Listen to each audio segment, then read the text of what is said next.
right, welcome back, everybody, to the History Things Podcast Season 5. We have made it to the end of the campaign.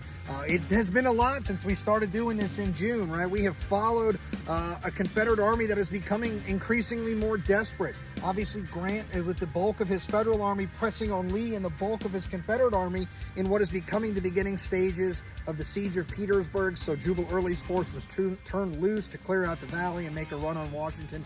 And we have taken you through all of that, the climactic battle on July 9th, 1864, in Frederick, Maryland, at the Monocacy Junction. 2 days later, fighting at Fort Stevens, right on the edge of D.C., 100 yards, 125 yards from the walls of the fort itself at Fort Stevens. But all of that ends with Jubal Early unsuccessfully getting inside the city, getting all the way to the edge of it, getting right to that line, but Matt not making it in. When he is repulsed, he does have to begin making his way back into Maryland and eventually across the Potomac River into Virginia, which is why we are where we're at today on the banks of the Potomac River. To our south by a few miles is Edwards Ferry. To our north by a few miles is White's Ford, and it is within this sphere of the region and the river here where Jubal Early is going to make his crossings back into Virginia. Matt, what is the situation here? What is the date? I know that Confederate forces had encountered action in Rockville on their way out of D.C. We just talked about the skirmishing that was there, the cavalry fighting that was there.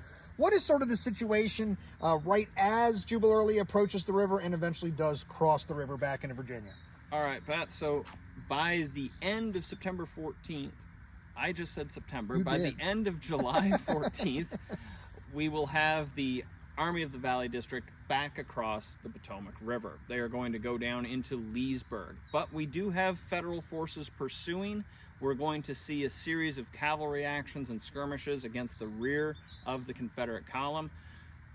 Confederate forces will withdraw from Maryland with, as we were commenting earlier, well over $220,000 in cash that they have recovered from the various towns of Maryland, including Hagerstown, Middletown, and Frederick. That's well over $3.5 million in today's funds. Woo! They have over 2,000 horses. They have hundreds of federal POWs and lots of other loot they have gained here in Maryland. When Confederate forces cross over the Potomac and head into Leesburg, Jubal Early is actually going to rest his command for a couple of days. Now, the pursuit by federal forces is somewhat lackluster. Horatio Wright is going to move the 6th Corps in the wake of Jubal Early's forces. He will eventually cross the Potomac River and begin a series of engagements from Leesburg out to Snickers Gap and down back once more into the Shenandoah Valley. This unfortunate series of engagements, many of which do not go the Federals' way, including the famously at Cool Spring, those engagements are going to lead Lincoln to demand that Grant return to Washington, not with the army, but to come up here himself to figure this situation out and really organize a proper response to Early's incursion. That is actually going to occur in early August of 1864. Ulysses S. Grant himself would be at what is now Monocacy National Battlefield at Tour Stop 3, the Thomas Farm. There he would receive the returning troops of David Hunter, who have made their way back from West Virginia. David Hunter is present, Philip Sheridan is present, and Hunter would be removed from command. And it would be Philip Sheridan that would be given command of this combined force of the West Virginia Department, and who would eventually run down Early in the Shenandoah Valley. So as this campaign comes to a close, we turn our eyes to not just the rest of Season 5, but if you're studying the Civil War, you would then turn your attention to the beginning of the end of the American Civil War, because it is the siege of Petersburg now that will be the story for the next 8 to 10 months. When that siege breaks, it will become a very short-lived, describe it as you want, I'll use the word escape, because Robert E. Lee's force is in shambles, very disorganized, and very, very quickly turns into the surrender at Appomattox Courthouse in the spring of 1865. So one of the things that sticks out to me about this campaign, Matt, isn't just that it's stunning and it's so late in the war, is that it's one of the literally preceding events to what I always, in my interpretation, discuss as the beginning of the end of the war. From here, as you see, it's just very linear. It's the siege in Petersburg here in the east, which leads right to the breakout and right to the surrender, all within sequential events of each other. So I always like to put it into that context. It has been a ride this year. I have enjoyed getting out of the studio. It is always fun when we can get out to the field and do the From the Field series. As much as we do love the War Department studio, fresh air is nice.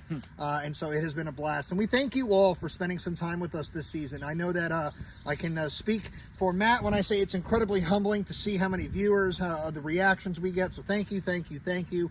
And to all of our podcast listeners, if this is your first time seeing our faces, I'm sorry. This is what we look like. At the end of the day, face is made for radio, baby. But of course, if you are looking to help the show, and we are always appreciative when you do, share the YouTube page with somebody. Go and hit the like and follow button. Make sure you're sharing all of our social medias on Facebook, Instagram, not just YouTube, but YouTube as well. You can search for the History Things podcast and make sure you're following along.